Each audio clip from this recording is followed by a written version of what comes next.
So the U.S. fertility rate is at the lowest level it's ever been. And it's dropped 22% since 2007, just before the Great Recession hit, which was a relative high point in births at that point. So there were about 4.3 million births in 2007. Last year, there were 3.6 million births, even though there's like 12% more women of prime childbearing age than they were now. So the number of births is significantly down, even though the number of women to have children is significantly up. So even in the last year, probably had the fertility patterns stayed the way they had been just before the Great Recession, there probably would have been a million more births in the United States last year. So this is a pretty substantial number, uh, reduction in fertility rates. Part of this is because women, especially younger women, are having fewer children than they did traditionally.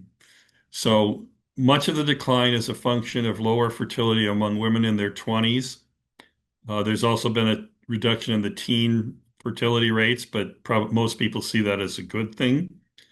Women in their 30s and 40s have continued to have children at roughly the same rate as they did previously, although it may be up a little bit, especially for women in their later 30s.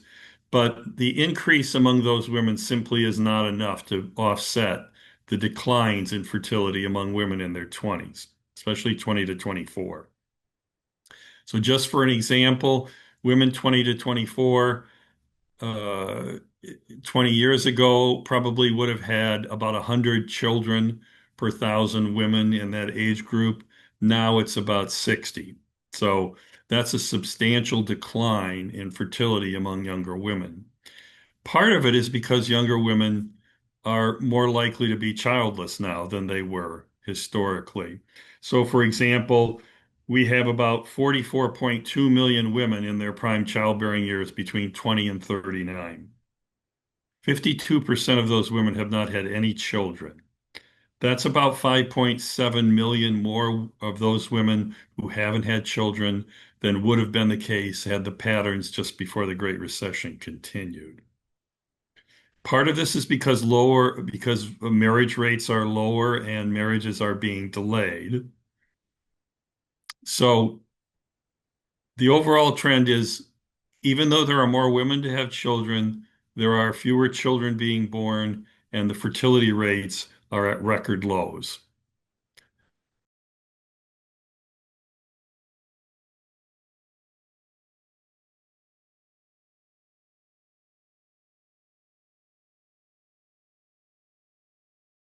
Well, a big question is whether the births that have not occurred are delayed and will eventually be the children will be conceived and born, or whether these are children that are going to be foregone.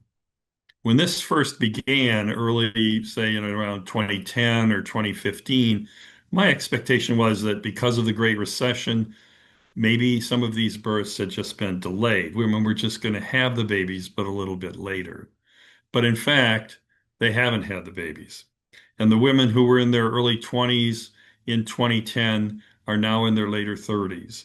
And the fertility rates have not increased very much. So a significant share of these babies are going to be foregone. You might have heard about the demographic cliff that's talked about a lot. That's the significant drop off in the number of children in the United States and young people. My calculations are that if the fertility trends had continued as they were at the time of the Great Recession, with the fact that we have more women of childbearing age now, in the 18 years since the Great Recession, we would probably have about 11.8 million more children in the United States than we do.